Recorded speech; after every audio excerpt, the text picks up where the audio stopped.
What's up, everyone? Welcome to the Tomato Sauce Podcast, the podcast for Rich Tomato. We are Rich Tomato, Zach, Shane, and myself. Every week we bring one topic. And myself is Kim. That's Kim. Yeah. You didn't say your name. Well, they should know now. It's been 4 podcasts, so they should know. You're pretty forgettable.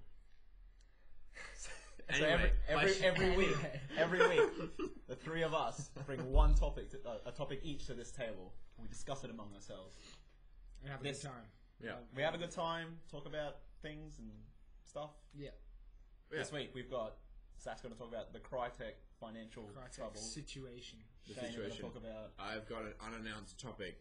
It will be linked to down here, but I don't know yet. I'm We'll going to see. write unannounced topic. Unannounced topic. In annotation. Okay, and I'm good. going to talk about the Steam Summer Sale and Steam sales in general. Yeah. Cool. Who wants to go first? Zach? Me? Do you want to go first? Okay, I'll go first. Alright. Right. Also, we're going to time the topics this Gonna week. keep it nice Trying and to keep it succinct. tight, Yeah. nice and tight. Tight. Like a tiger. Yep. Okay. I don't know what the reference was. Yep. Neither do I. Gold I don't care. member. Yeah. Awesome pounds. So anyway, the Steam Summer Sale. If you don't know, Steam Summer Sales are a big thing for PC gamers. We all know that. We all play PC Yeah. games. Every summer in the States, Steam drastically slashes the price of a lot of games. Big AAA games to small indie games. From 50 to like 90%. Yeah. High discounts. I wanted to bring to the table today, are the Steam Summer Sales as special as they used to be? No, it's like an annual tradition. Yeah, that's what I mean. Like, Well, wasn't it always an annual tradition? I think it's because as time's gone on, it's become, well, like, for me, they recycle a lot of games that go on sale.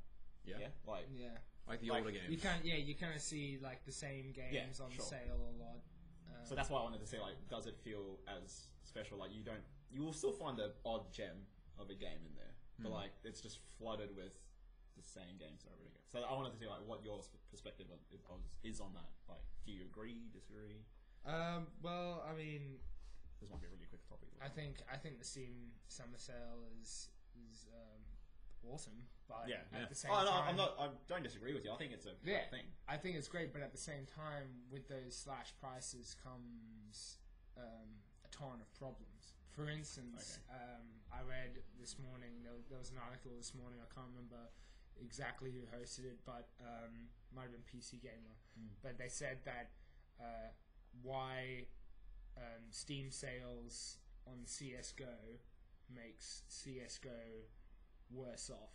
I saw that headline. I didn't read the article. And that is because when you have it so cheap and everyone can buy it, it means that the community starts to become flooded. Not with like noobs and people who suck at the game, because that's not really a problem, but more with people who take advantage of the game, and so you have a lot of people who make new accounts and just download as many hacks as they possibly can, Okay.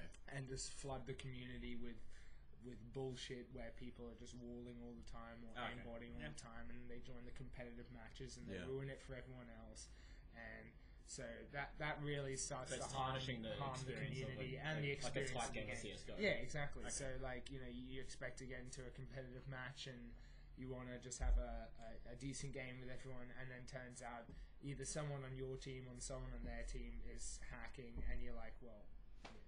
Sure.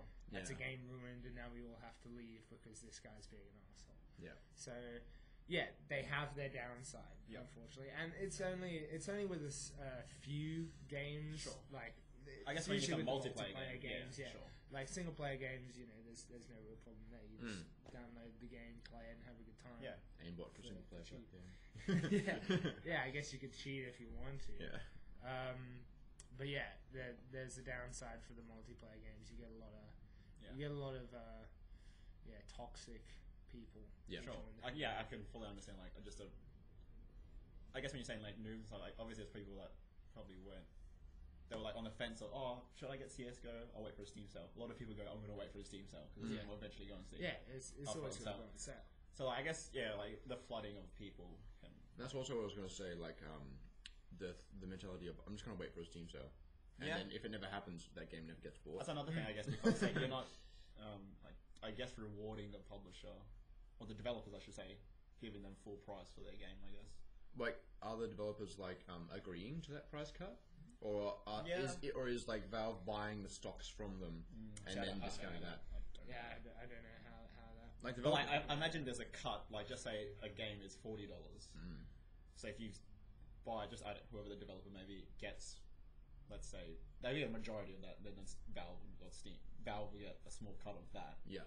Would that apply again? With like if a game's $10? Yeah. It's still like they'd still get a majority of $10, but still much less when they were making.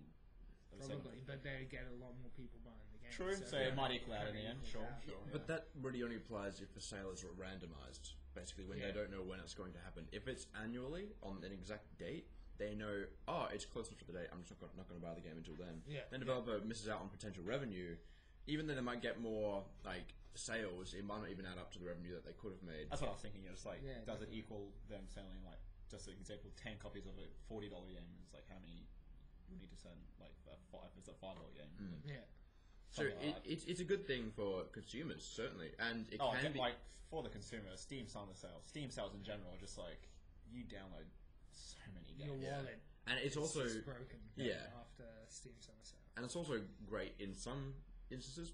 I'd even say most instances for developers, but it does have the potential for cutting into sales and being disruptive to maybe a game which comes out just after a Steam sale, like an indie game or something, which is maybe like $20, which someone worked very, very, very hard on, but then it's not going to see any sales until a year later. Good that you bring that up. Valiant Hearts just came out today. It did? Amongst the Steam summer sale on Steam. Like, you don't have to buy it. It is on Steam. It is on Steam. Yeah. You can obviously buy it on your PlayStation, your Xbox, whatever. But it's come out amongst. But can you buy it off Steam though, or is it still through Uplay? Pretty sure you can. Oh, you get Steam. Like I saw. But you obviously have to use it through Uplay. Uplay now. Yeah. Like you'll need. But like that's another example. Like Valiant Hearts will get no exposure on the front page because of the Steam summer sale. Yeah. And Valiant Hearts is a new, like we just discussed this on the. They always have the Steam update news things. Yeah. So whenever a new title is released, it comes up there. Yeah, but I mean, like also at the same time, like the page is going to be flooded with the discounts and stuff. I knew Valiant Hearts came out today, and I was like, forget that. And Child of Light's on sale. How much did Valiant Hearts come out for? I think it has no discount.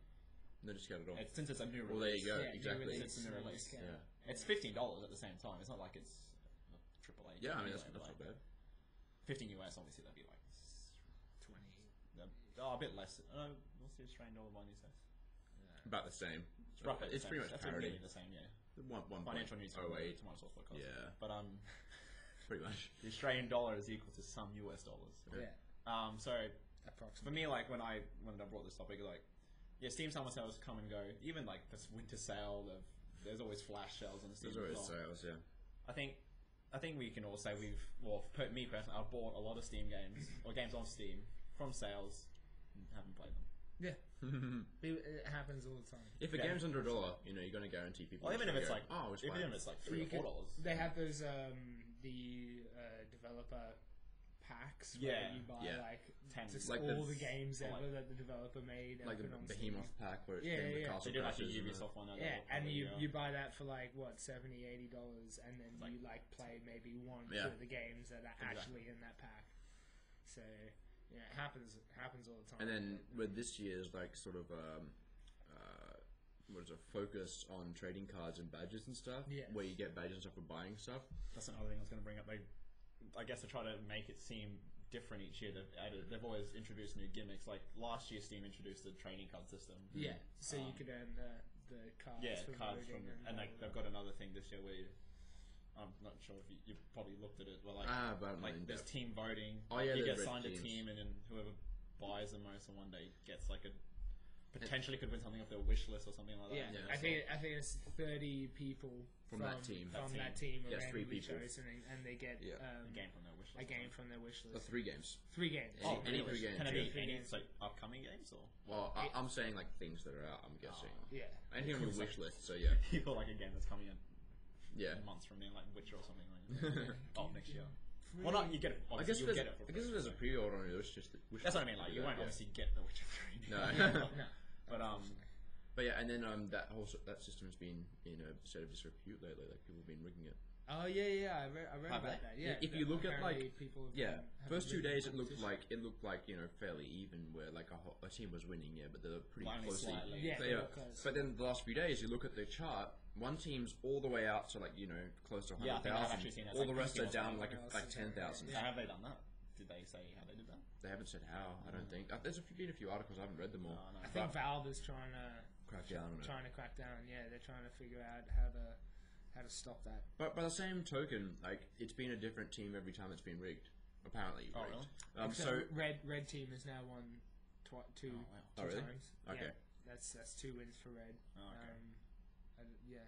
I mean, I it's don't just know like who's winning at the moment. rigging a lottery. Like, you're doing that, but then there's another lottery on top of that. Like, the lottery is winning for your team. Then there's another lottery on top of that where 30 people from that team get the games. And how many people will you see? Like, how many? Like, what's the chance in 30? You know, It's crazy. so it's a bit of a rigmarole. Yeah, I think I was going to bring up the point. A lot of games on the Steam Summer Sale of games I've already played or already own. So like it doesn't feel as special. Like Yeah. like a majority of these games, like I see like Tomb Raider, Bioshock Infinite, games that I've played. I know I love, or like not love, but really like. You like, enjoy. But then in the back of my mind, I was like, do I want to play these again? And then I'm like, I'm broke. And no, I don't want to play them again. I already played them. Yeah. So like, I think it's losing. I think since they're doing it annually and so many recycled titles. I mean, there's always games getting released yearly, and then like, but they always highlight the same titles, like Bioshock, Tomb Raider, Borderlands. Borderlands is always on Every sale. time, yeah. I really want to buy it every time it comes out because Borderlands 2 was awesome. I think I bought the first Borderlands from the Steam Summer Sale. So Yeah. What was your guys' damage report from the Steam Summer Sale? I haven't bought anything yet. I've only bought season pass for Borderlands 2 because I didn't own that before. Really? So now I've got all the DLC content for Borderlands. Maybe 2, I should that get it was and we can about- play together. Yeah, that was about $30. If you get the Game of the Year edition, is that the same thing? Well, If that, 13. of I'm guessing. Borderlands 2? Is that the same thing? Or do you have? You just I think, yeah, Game of the Year edition is. with the season pass, or is it just has all the DLC? I think it just has all the DLC. They release more DLC, even though Yeah. the Game of the Edition has. There's a lot of DLC. They have like 10 DLC. I was packs. I was scrolling down. There's like just 5 major having a ones, look. Maybe yeah. I want to buy like 1 or 2. You might as well buy all But then of them. and then I kept. How much is the scrolling, pass it's discount for? They just keep on going. How much was the pass? Because Because it's pretty expensive, the season pass, like 30. Yeah, I think it was like $30, but I'm pretty sure it was like 50% off or something. So Ah, it's that's not only too bad, like yeah. 15, something like that. So I've spent nothing in the Steam Summer Sale. The Steam Summer Sale ends in a couple of days, I think. Yeah, June 30th. Yeah, so it's not too far For away. the US.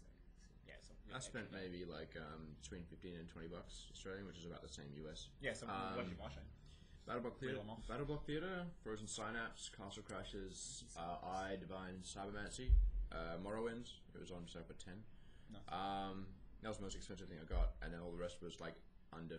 I got Skullgirls and Mashed, which is a game for the PS2. Cool. Do you like Frozen Synapse? It was a great game. It's pretty like fun, hey? you guys know the term Tetris effect, Yeah. where like you play sure. Tetris for a long time, and then you sort of think things in the real Oh, world yeah, sure, as sure, Tetris sure, blocks and stuff. And you Yeah. go, it's like that with Frozen Synapse. It's the next Tetris effect. The Synapse effect is basically like in the game, you control. It's like top down, and you control a bunch of different soldiers. And when it's your turn, you plan out 5 seconds of their next actions, and then the enemy also does that. But you can't see what the enemy is going to be doing. Yeah. So you need to prevent the enemy from being able to kill you while being able to kill them. By being cautious and trying to plan your 5 seconds effectively and the safest way possible. You plan all that out with all your moves and stuff, and then you click Prime, and then it actually happens. Yeah. For me, I do something in real life and then think, oh, that was good. Prime. Wait. That's exactly what happened. I almost burnt myself on the stove today just because I was about to. Yeah. Jeez. I'm not Okay. a clever man. Well, But like, yeah, it's just sort of like freaky when that sort of thing happens, and it happened with me for Tetris, and that's happened for me with Frozen Synapse. So I'm not really playing that much anymore.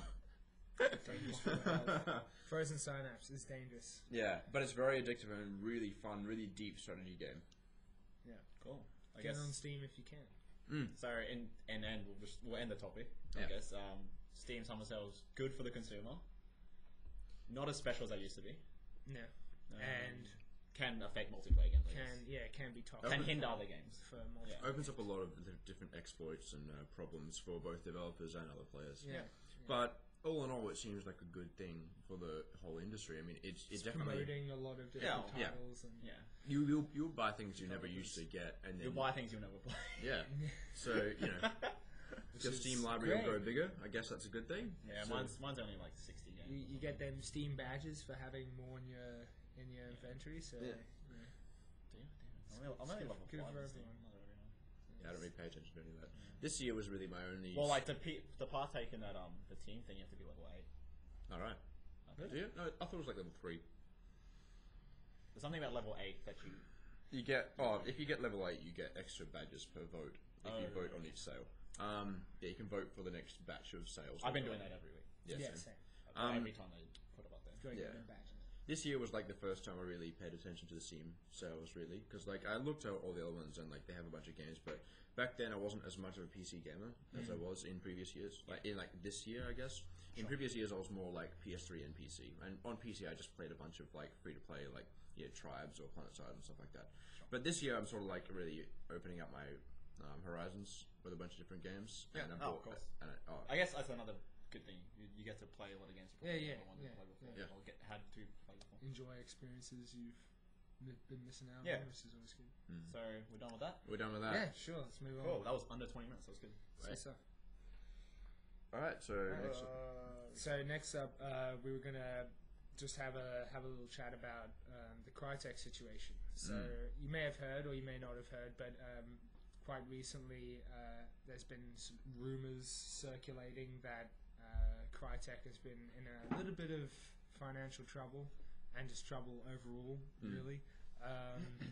So I did a little bit of digging around on the issue, and basically Crytek, the company that made Rise for the Xbox One with Microsoft, apparently were going to be trying to make Rise 2 with Microsoft, trying to negotiate a contract for that one, and unfortunately I think it was about March, sometime around March this year. They fell through with that contract. There was a bit of dispute about who would own the rights to the game. So I mean, Rise didn't review critically well. no, it didn't, and I think that's guess also that's probably Microsoft's one of point the reasons why there was a bit of a dispute over it. It's just is there a point to making a sequel to this game? in spending this much money on making a sequel of a game that Didn't do was, very well. I'm sure mediocre, in the yeah. process of pitching it, they would have already made a demo or even like an alpha build. Yeah, So they already spent a lot of money making the pitch. Well, I mean, they had the first game to show. Like, they know what. I don't. Like, they had the tech for the first. I just don't know how But much if- Rise 2 would be different to Rise 1. If the In first terms one of like gameplay and visuals, It'd be more of the same. story would be the only different thing, really. Yeah. if the first one was a financial failure or scored poorly, then they have to prove what they're doing, like demonstrate what they're doing to Yeah. fix that. Yeah, if they're going to sure. get the next contract. Yeah. So they would at least have like a little demo or like a prototype in house, which would have cost a lot Which of money would to make up. and they would have Yeah, well, that's spent what time and money money is. working on that thing. So But- unfortunately, Yeah. it fell through. Microsoft said, you know what, we're pulling out, and rescinded the contract that they were trying to make for Rise 2. So Rise 2 got cancelled,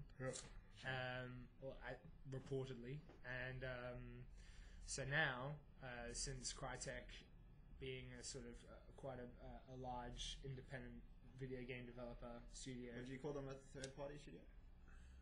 third party, Or no? Yeah, no. Publisher. yeah, I don't know. It's a bit here and there, but like they survive on The contract work Mm. to get them the money that they need, and then with that they can do their own in-house projects Like when they Crysis. want to. Like Crysis, and at the moment Crytek have at least 3 titles that they're working on internally.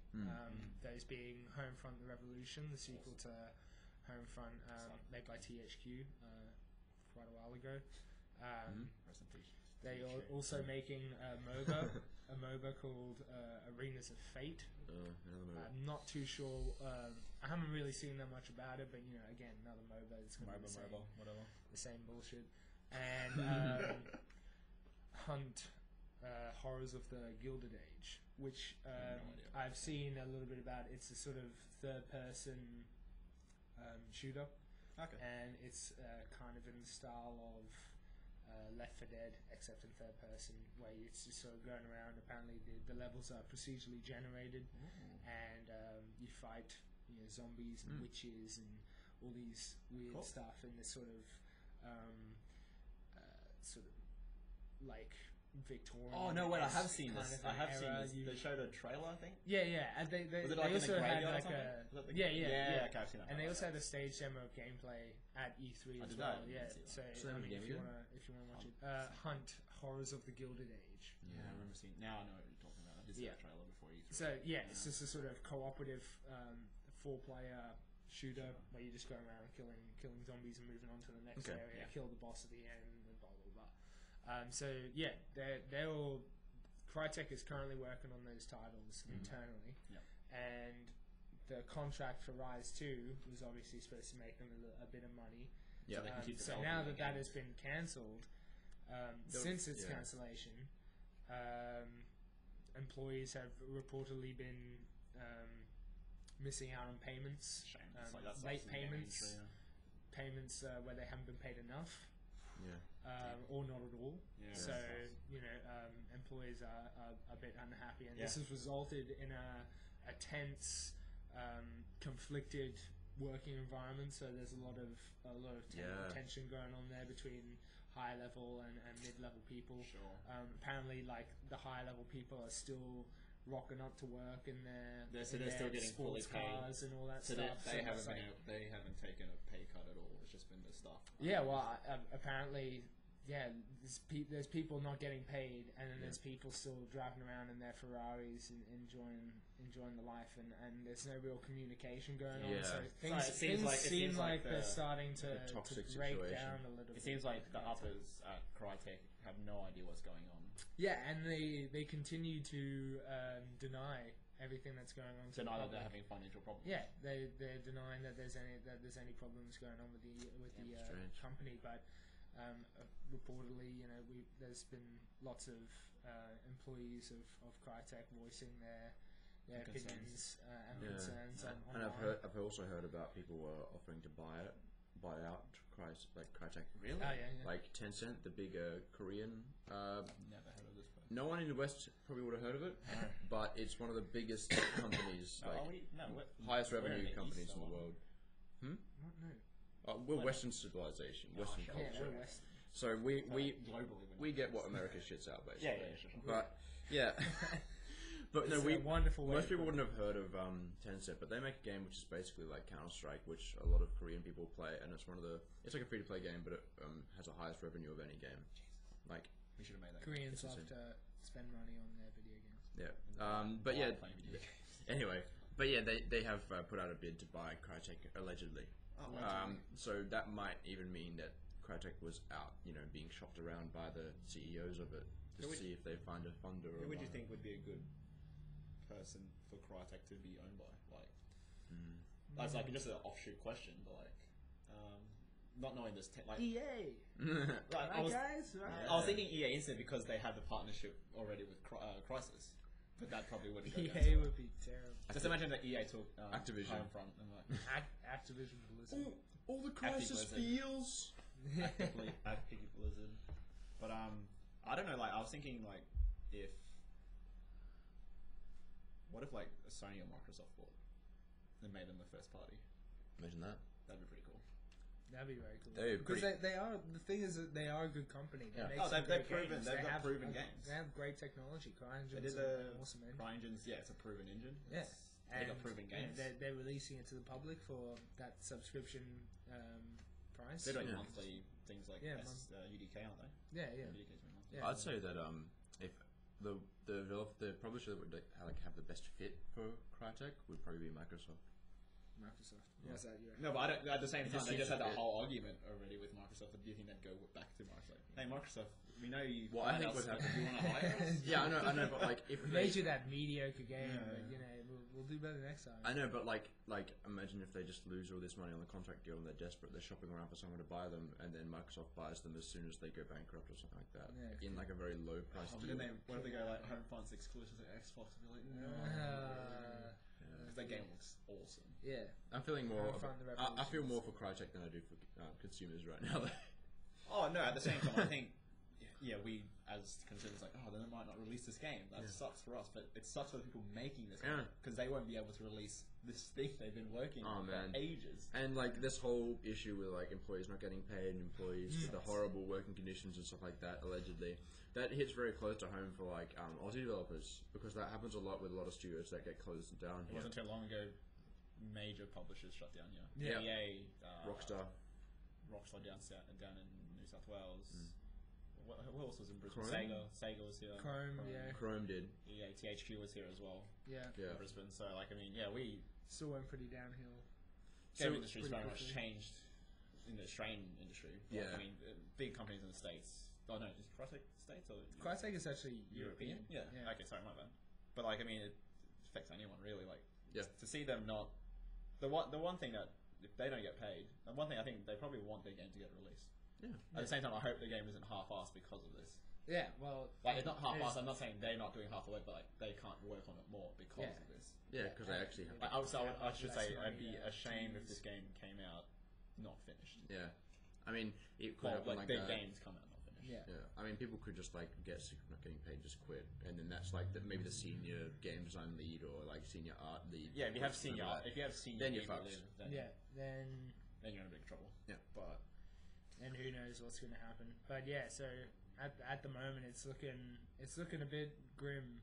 It's come out of nowhere, really. I never heard of it before this. But although like apparently these things have been happening since like towards the beginning of the year, Crytek have obviously been trying to keep it quite under wraps, and there's only just now employees like sort of coming out and being like, hey, this is actually happening. Whether or not it's as bad as they make it out to be is, like we don't really know what's going on in there. It's all hearsay at the moment. But yeah, I guess we'll have to wait and see until Crytek makes some kind of official statements. Have they not made an official statement? Well, the only statements they've been making is how they're just denying that there's any problems with the company. But yeah, like that statement's not coming from the workers. It's coming from corporate. It's coming from the head office. So. I'm sure people within Crytek, I guess they'd have what do you call it? What's it? Not an NDA. Yeah. Well, they're probably not allowed to say anything anyway. If they quit, they can say whatever they want. But at the same, would you quit? Would you quit knowing that now potentially you could get another job somewhere else, but you leave this company that you have a secure job at already? Even though it's under threat, it's potentially you could lose your job anyway. But in the game industry, a secure job is always something you want to hang on to. Exactly. Yeah. So like, Crytek in trouble over no gaming job at all. Yeah. For me, I'd take Crytek job in trouble. It's a bit of a tough situation. Yeah. So hopefully it all works out for the 800 plus. Come out with Homefront at Crytek. Yeah. It's a big team. Yeah, big team, and it would be a real shame if. Closed down. It'll just start to crumble and people start leaving left, right, and centre, and then where does Crytek go after that? Potentially, I guess like the one thing they could have to downscale and only work on one game. And I hope that game's Homefront Revolution. Sorry, Homefront. Cool. But yeah, so that's pretty much all I wanted to bring to the table is the situation with how that's going, and it's just sad. Yeah, it's just not a good situation. Unfortunate thing, and hopefully it gets rectified soon. Hopefully they can pick themselves back up. Hopefully, they are in trouble. Hopefully they come out with a statement saying, "No, you guys, I'm not in trouble." We're just joking. April Fools. Not joking, but like April Fools in June. Yeah. No, you can tell by the sun hitting my hairs. You can. It's like a. So Shane, you want to move on? Yeah, we'll move on. Just cut this guy. Next week. That was another good one. I was only like 10 minutes. 13 minutes. That's good. So Shane, have you thought of a topic yet? Yeah, I have. I actually had a few that I was going to do, but I wanted to decide which one was going to be that was actually going to be good. So I settled on cooperative games, like local play games. games that you play with people in the same room and you hate them afterwards because it's The just same room, or does it have to be? I'd say same room. So you're saying local multiplayer? Local multiplayer. Local multiplayer. Yeah, yeah. Like, I mean, you The could good do... old 4 controllers. Yeah, on the exactly. Couch, everyone pushing and shoving. It's a long time. Yeah, so races or, Mario Party-esque sort of stuff. Sure. That sort of stuff, or, even Buzz, music quiz. Oh, yeah. Buzz. Oh, my God. But yeah, my favorite would probably have to be Mashed. Mashed is the one that I bought on Steam, which I just told you guys a little bit So while what is ago. Mashed? Mashed is a racer, but it's also a sort of like battle racer-esque sort of thing. So if you can picture Burnout put together with like a first-person shooter sort of thing, what happens is that... Yeah. Sounds awesome. I know, right? Okay, so basically what happens is that the camera is always pictured over the 4 racers on the screen, and if you fall back far enough to go out of the camera, you die, okay? So the last person standing wins, and you get weapons as you drive through the map, so you can like slow down other people or blow them up or flip them over to stop them from going ahead of you, and try and get them out of the camera, basically. So you drop oil slicks and mines and stuff like that. But it's really, really fun because it's, any game with a dedicated taunt button, it's just going to be good. And and so any game with that is just going to be awesome. Can't go wrong. And I just remember so many games I play with my family, just like over and over again, just taunting and taunting and taunting. And it was like, it's like, a game special when like people who just don't play games go, oh, that looks really fun, can I have a shot? Yeah. At the time, my 50-year-old dad said, oh, this is really good, and he became better than me. I'm pretty sure he's better than me to this day. And me. it's just the I think kind where this happened. Yeah, I know. That's No, but he just like he got it down. It was the only game he like really ever played, and oh my god, That's cool. But it's just a game that really fostered a lot of like friendly competition and Friendly yeah, competition. exactly. And like you can bump into other people and spin them around, and there's a lot of really interesting tracks and like really interesting modes and weapons, and it just had a lot of variety. Yeah. And a lot of like gameplay there for everyone just to have a good time and like get revenge on people. And also there was also a certain mode where if you died, you had control of a helicopter which followed the remaining racers. And you could fire missiles at them. Just so many little mechanics and the little tweaks in the game, little ideas and features which made it just the ultimate little friendly competition game. Cool. And yeah, taunt button, just great. Cool. Oh, awesome. Yeah. Do you want to go? Yeah, I'll have a go. I'd say yeah. I'll give it a shot. Yeah. I'd say one of my more favorite local multiplayer games would be War of the Monsters on PlayStation 2. Oh, I played that. Yeah. Can't say I can remember this game. War of the That was a Monsters great game. We played that together, didn't we? Yeah, it was at the Quantum. Yeah, it was. Yeah. It was there in the PlayStation. But yeah, it was basically a third-person brawler. Mm-hmm. So you'd pick a monster like from a roster of however many it was, stuff like Godzilla lookalikes, Godzilla lookalikes, King robots. Kong lookalikes, giant robots, aliens, all sorts of stuff. You'd pick a map, which was usually like some kind of city or something like that, and then it'd throw you in there with a whole bunch of other monsters, and it'd just be all out war. You could just like destroy the whole city, pick up giant steel girders and smash each other over the head. There's destructible terrain Combos, everywhere. yeah, destructible terrain, pick up cars, throw cars, crush pedestrians running Big away. ultra screaming. attacks. Yeah. So it was so much fun, and it had the unique the unique camera angle where when you and a buddy would get close, instead of having the 2 separate screens with the split screen and you like both just watching each other, it would merge the screens together and turn into a sort of a 2D style Street Fighter kind of thing. That's pretty cool. Have both of you on the side battling it out. That's really nice. And then when someone got thrown away, it would go back to the third person, and you sort of did your own thing until you met again. So That's brilliant. It was a really cool mechanic to have in the game where it would just be make one-on-one the fights. It would feel so much more visceral. That's really smart and brutal. And that was a lot of fun to play, and all the maps had like all sorts of secrets that you could activate, and all sorts power-ups. of natural disasters and stuff, like giant tidal waves and earthquakes and all sorts of stuff. Lots of power-ups, lots of fun. Yeah, Lots of fun. I remember Good playing that times. game with you. It was really fun. Good times with that game. Yeah. So I'm going to say, so we're saying local multiplayer or Preferably party local. games? I mean, party games if you can't think of like a local one. like everyone on the same console, Yeah. Same couch.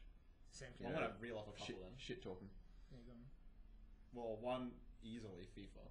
Yeah. If you've ever played FIFA against someone in the same room, it's ridiculous. Yeah. You are yelling at each other, Yeah. you're screaming at the TV. Yeah. FIFA's intense when you play with someone else. Love it. That's one.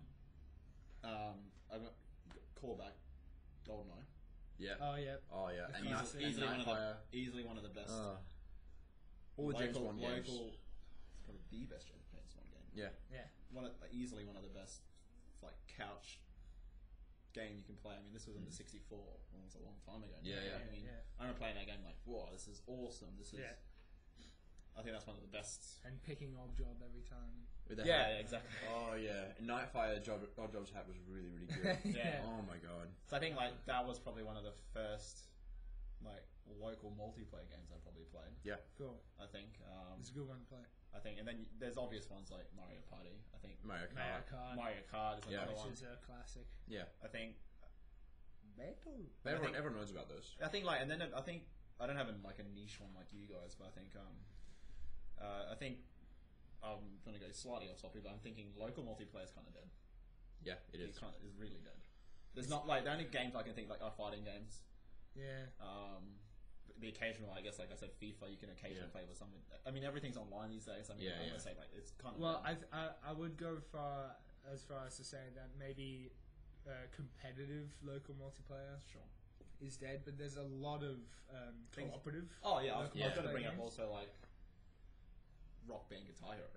Yeah, They're cooperative games, but Local. competitive. you can play them, but you can also play them as a team. Like, Yeah. you can play as a band. I think a lot of games focus on that team play, local aspects. So you've got games like Battle Boxing, Yeah. and what's another one? Castle Crashers as well. Castle Crashers. Yeah. Lots of 2D platformers Yeah. focus on Co-op play. you jumping in with a friend and just jumping. Well, I think around you can and even go everything. Borderlands is another good co-op game. Yeah. Yeah. Like, I think that game's fine by itself, but it's better with friends. It's it's much It's better. certainly much better with playing with someone else. Yeah, they're all great co-op games. I was talking more like games that were made for local, basically. Yeah, so like Yeah. then like GoldenEye. Yeah. I guess Mario Kart. They're the obvious ones. Like fighting games. All Street these Fighter. games that were mentioned are fairly old, like in the PS2 and That's far what back I'm era. saying because I think local multiplayer is dead. Yeah, now. Yeah. Because I mean, they had to make local multiplayer back then because the whole That's what that- connectivity that's what- of the network wasn't. That's what really like around. everything now is online. Yeah, Yeah. You're seeing because that it now, definitely yeah. can be. Connectivity is just at an all-time high Yeah. in terms Yeah, of what can like- be achieved and the You can connect to the entire average world, internet like, speeds of the world and stuff like that. That can all be possible. exactly. But back then it wasn't, so they had a lot of big So, yeah, exactly. focuses. So They if you had wanted to- play with friends. You it had be- to bring your friend over, bring your controller over. Yeah. Oh, did we even say Smash Brothers? I don't know if we said that. yeah. No, we didn't. Obviously, Smash is Obviously. another Smash Brothers, classic. yeah, Smash Brothers on 64. Nintendo's got a lot of games like that. Yeah, like Nintendo does the party game well. been Wii, the like, party game maybe king. Wii Sports, Yeah. but like that. But like they did party games well. Yeah. Probably the king of party games, I'd say. Which one? Not like, Nintendo. Oh, Nintendo. Yeah, that's definitely been a focus. and then like there was the occasional like Sony tried doing Buzz, SingStar. Is there anything else they did? That's probably it. And then they did many variations. Well, of they got SingStar. their the PlayStation Heroes. PlayStation. Yeah. What, is that what it's called? Oh, PlayStation All Stars Battle All Royale. Stars. Yeah. That's it. Battle Royale. I'd never played that game. No, neither. I played it. Did you? Was it any good? I mean, it was. Interesting enough to see Sony characters fighting against each other. They had some cool movesets, some of them, but it was essentially a lesser version of Smash Brothers. Yeah. At the same time, when you tout putting all these play-chasing characters together, it's going to be instantly compared to Smash because they put Yeah. all these Nintendo characters together. And there's no other more recognized IP in the world than Nintendo. No, Mario, Pokemon, you got Pikachu, and then they have Zelda. All that. Yeah. And So you're really never going to really compete with Smash Brothers directly because just the characters that they have. The roster and the Nintendo have an endless everything amount of about IP to Nintendo pick from. is Yeah. They have an so much endless more amount. global compared Yeah, to like things Nintendo's like been around much longer, Uncharted so- and Bioshock. Like, and who's stuff. Drake? Who's Big Daddy? Like, Yeah. oh. Yeah. What's a Ratchet? What's Parappa the Rapper? Yeah. Parappa the Rapper is pretty baller though. Yeah, yes. It's pretty awesome. They should make a new PS4 game. Parappa. They Can really you should imagine? remaster. Next gen Parappa? Can you buy this as a PlayStation 1 Classic? I'd probably buy it. I think you could. You should be able to. If not, Yeah, I saw back when I used to use my PS3 store a lot. I saw it on there. When you used to use your PS3 sort of. Yeah. But now it just sits there collecting dust. Basically. the PS4's doing that at the same time at the moment. No, I played a bit. Really? I played some pixel jump shooter. No, that's kind of meh for me. That's okay. There's a guy called something Yoshida. Like that's What? what's his name? Mhm. There's a guy called Yoshida in the game. I think that's that CEO from Sony. Right. What's his name? I forget. Something Yoshida. The CEO. What? Oh, the CEO from Sony. Yeah, I forget his name. Don't worry about it. Yeah. Don't worry about it. But Don't- yeah, like don't listen. local multiplayer games were cool. I just don't think they exist anymore. I think No. it's a shame that they don't. Yeah. I mean, It's been replaced by online. Online, exactly. The architecture for gaming multiplayer. now is just like everything's connected online. and that's really strange because like setting up a local multiplayer game is just like setting up an actual online game, except you change the IP and you change the inputs. Like it's not really. I that think much another different. thing is like the mentality of gamers today. A lot of them don't like to share Share the screen. screen. Ah, yeah.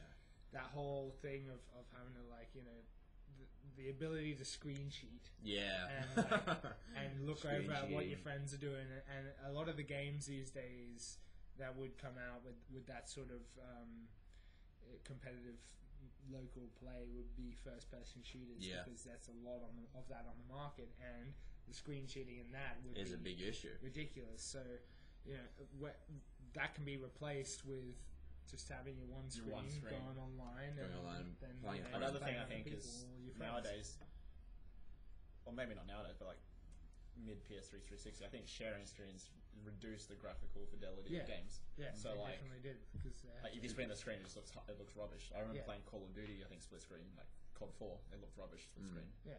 Like I just don't. It just doesn't work anymore because everything is just so focused on you versus someone online. I remember back in when I played Ratchet and Clank 3 on the PS2. They also had a multiplayer mode, which was actually fairly good. It was the first one that they brought out. Like a local one. It was like a local multi, and also online. Like they actually had online for the PS2 back then. And What a issue Whoa. that was so annoying. You have to buy, I never bought it, but you have to buy that adapter. yeah, the adapter and all everything. this other jazz. The FNA came. But anyway, like basically the screens, back in those days weren't always the biggest, and my screen especially was like maybe like that big. Yes, I mean like Like back in the that- like day, that it didn't big. matter. And so what Ratchet did is that if you're playing two-player, it doesn't split it down the middle or alongside. Put you in a corner, the other guy in the other corner, and fills up the rest of the space with nothing. So you've got a quarter of the screen is you. I couldn't see anything on my little TV. It was maybe that much of me. Squinting, That's annoying. pressed face against the TV. Just So like in certain games it definitely doesn't work, but on games that all have the same screen, like what I said, Mashed and Smash Brothers and stuff like that, places where the camera accommodates for everyone on the Yeah. screen, Yeah. and they don't have to be looking first person, it's great, I think. yeah, same I screen agree. multiplayer. Same screen, local multiplayer is great. There's just Fighting no other games, feeling. There isn't anymore. There really isn't. There's just no. The closest thing you get these days are just fighting games. I think. Yeah. Like this generation of gaming is like fighting games. I guess the new Smash Brothers, the new Mario Kart split And the screens. occasional platformer. Yeah, I mean it's a lot of stuff online. Like indie games, I guess, do that. I know. Rayman Legends, Risk of Brains. Yeah, like it's- Rayman Legends it's, does that. yeah, it does, I was gonna say. same screen, local co-op. I think Pixel Jump Shooter does. Yep. That's two drop in players. multiplayer. Yeah. I think even Child of Light has that. Don't think Valiant Hearts has. Valiant Hearts is similar. Are you gonna get Valiant Hearts? Yeah. Narrative. I don't think there's My ever going brother's to be. already got it. Yeah. My brother's already got it. Do you get Valiant Hearts? Yeah. Has he played it already? I think it just came He out was, today. he was playing it when I left. Does it look Lucky. amazing? It's fine. I got a good Q&A from the devs of that actually, because Yeah. the devs of Valiant Hearts came from Assassin's Creed. And a lot Yeah, of they're different- all. It's an all Ubisoft project. Yeah, exactly. Like But like it's a small team from. I think it's Ubisoft Montpellier, something like that. Yeah. Yeah. it's like a gigantic shift from what they were working on before. Of course. And like they were very happy. Like, and I'm really happy with Ubisoft actually releasing that engine for their devs to just play around That with. UBI engine. Yeah. UBI engine. UBI engine. They can just like what can be done with it is just beautiful stuff. Yeah. now. Yeah. and it just lets them run wild with it. And between that, things like the Far Cry 3 Blood Dragon thing. Child of Light as well. It's like just like things that come out which are like offbeat, but you know we'll take a chance on it because it didn't take very much for us to develop because we already had the engine and the tools and the assets, and they take a shot and it's a real hit. Like you know that's really good. It's really good for the industry to sort of pump some more creativity in and make it viable. It's cool. I think it's great that Ubisoft it's very off topic, but I mean like it's a subtopic I guess. But like I think it's awesome that Ubisoft are allowing teams within teams to go make your own small game. We supply. You still have all the resources that you would have if you were working on a big game. So that means they can develop these beautiful looking games, these in-depth stories and stuff like that. Unique experiences. Yeah, like I think like Valiant Hearts is a perfect example of a very unique story. Like it's World War One's not very much touched on like outside of just shooters and stuff. Yeah. Even shooters barely these days. But I mean like it's a interesting way to approach it, I guess. Definitely. Yeah, World War One shooters just don't happen anymore, really. It's a World War One puzzle game. There's so many of those. Yeah, exactly. With a dog. With a dog. Yeah, I'm going to be getting that as soon as possible. But yeah, It's out now. you guys at home, if you guys have a co-op game, getting back to the topic at hand, Yeah. that you really liked, that was local, or any sort of thing like Good that you segue. have really good memories of, put it in the comments below. We'd love to hear you. My personal opinion is they're all dead. Everything's dead. And also, It's just like your opinion, man. I know. That's what this podcast is all about. exactly. And Opinion. if you have any other opinions about any of the other topics we've said today, also Crytek put them in the or- comments. Yeah. Crytek Ourselves. and the Steam Summer Sales. What do you think about them? Do you love them? Do you hate them? Just say anything. Same. Please tell Cool. us. So I think that was good. Yeah. All right. It And worked out. yeah. So nice, short, succinct. Short one episode today. this week. We're probably going to try. We're going to continue doing 20 Yeah, minute we're segments. going I to try and think keep that up. for you guys, it's much easier to listen and watch. Yeah. If you found this episode better than the rest, tell us. Yeah, If you let got us any know. other feedback about that, like what we might want to do to improve, you know, comments. Yeah, I mean, I think shorter topics, even if we go long tooth, but we should just cut it off. I think that works better for all of us. Yeah. The Okay. listeners, the watchers, my internet bandwidth, People. because I have to upload this. Yeah. Exactly. So Alrighty. cool. So that was this week's episode. We'll be back next week again. 3 more topics around this table. Yeah. I have to do that. Yeah. I have to do that. You have to knock the table, don't you? You can all follow us on Twitter. They'll probably be here somewhere. Yeah. Throughout the episode, they're there.